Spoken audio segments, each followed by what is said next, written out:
Cultura de aires acondicionados y cosas de esas, porque nunca lo han necesitado. Como nosotros. Claro. Pasa lo mismo. De hecho, ahora ya hablamos, hay gente, uno de los...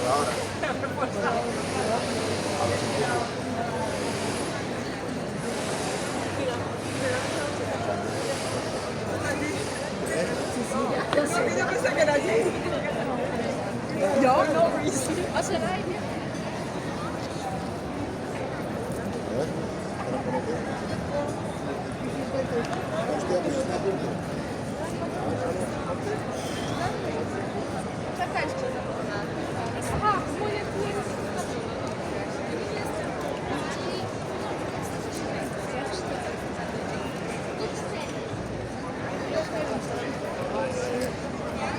Ah, por eso hay tanta gente enamorada, porque bueno, lo grabamos el vídeo.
Det här är ett ställe som man bör besöka med jul.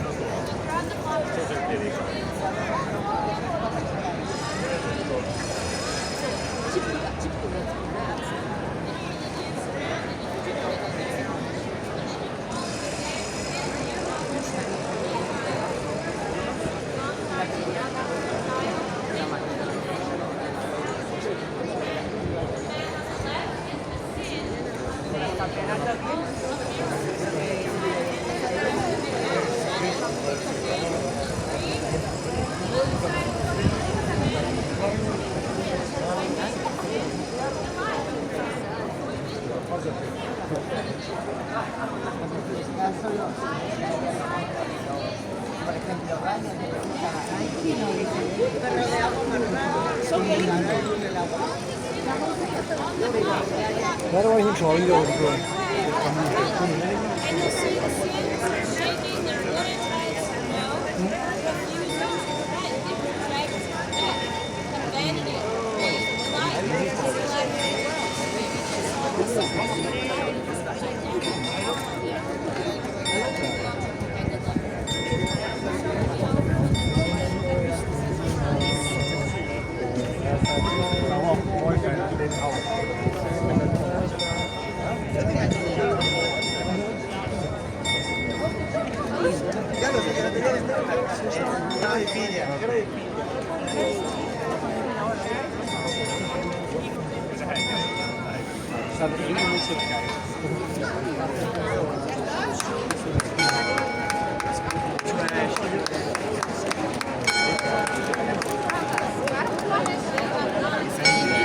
Happy New Year!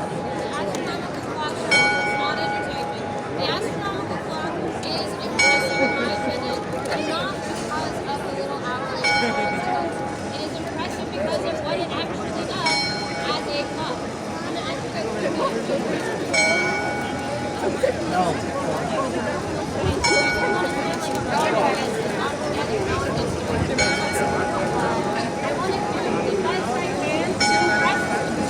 that is teach you to read the time.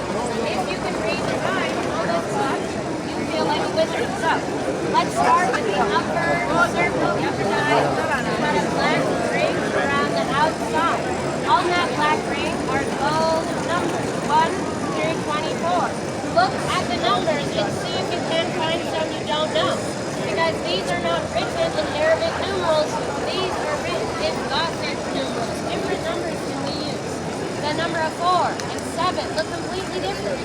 Now look for the golden hand. It's literally a little human hand, a little gold hand up there. It's right now, just after these 14. Now 14 doesn't look like a 1 and it's blue. You can imagine the digit of 8, 2 circles. 4 is half of 8. There's 1 circle, the very loosely formed. 14. Now that does not mean it's 2 p.m. 14 means 14 hours after sunset. When the hand points to 24, it is sunset. At 1, it is 1 hour after sunset. This system is all about sunset, and it is known as gold check time. Now the same hand is showing the time in another system. Tucked inside the black ring are Roman numerals. 1 through 12, 1 through 12 again. Another 24-hour system. This one should be familiar to you. We started this here at 10:30. That says it is now 10 o'clock. The Roman numeral 10 below the hand. The astronomical clock is incorrect by 1 hour half of the year because it does not daylight saving. To be fair to the clock, daylight saving did not exist when they designed it. So I'll give them a pass on it. And it'll be correct again in the winter. Come back at the right time of year.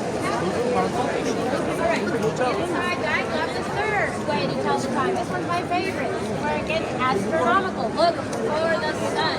There's a flat golden disc representing the sun, and every day the golden sun will travel across the painting on the background, which is 3 colors, blue, red, and black. The sun will travel through the blue of day, into the red of dusk, into the black of night, into the red of dawn, into the blue of day, again. A journey each day. Now that system only has 12 hours. Hours are from sunrise to sunset. So the blue is divided with bold lines to create 12 sections with 12 hours of a day. But that means hours change as daylight changes. Hours are not 60 minutes. They are 1/12 of daylight. So that means they can be anywhere from 40 minutes to 90 minutes. And the time of year is shown by the position of the sun on the arc. Not only does it move in a circle each day, but it also goes up and down. Midsummer's day, longest day of the year, the sun is at the top of the arc. And in midsummer, it's on the outside edge of the clock face, and it takes a long time to travel through those long summer hours.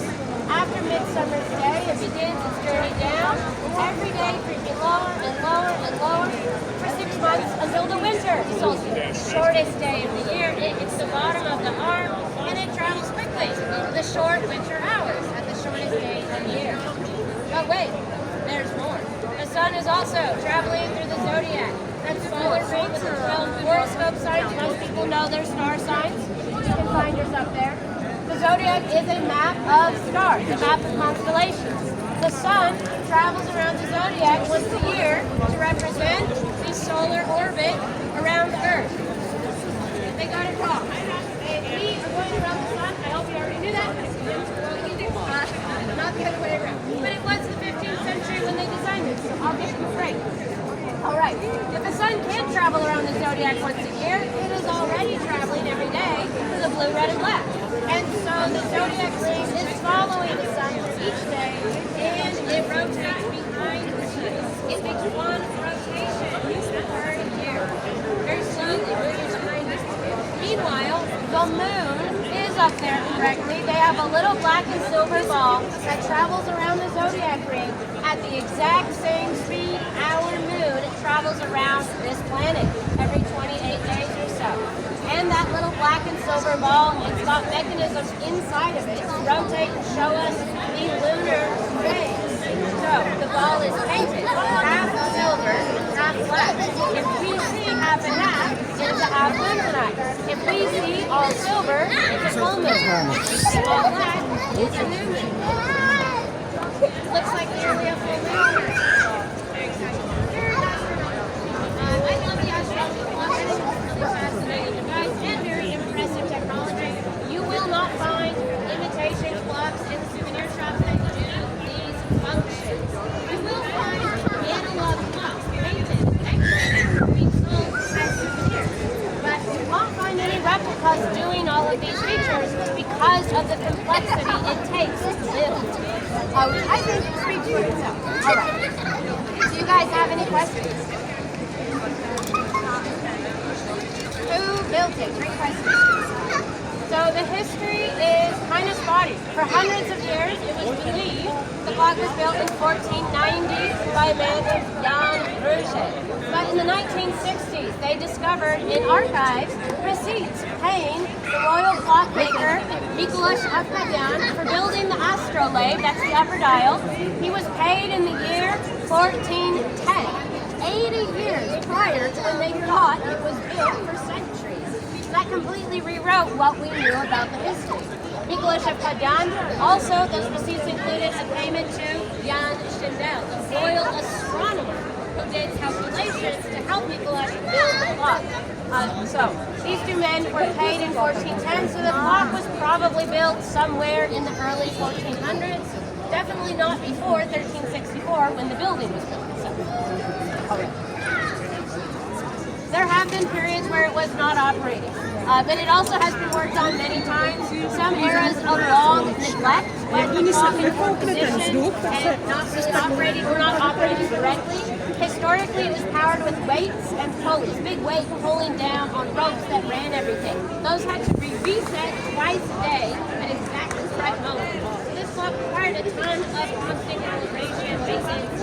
1945, it was heavily damaged during World War II, and they did repair work. You can see all the red bricks on the tower, that's all repair work.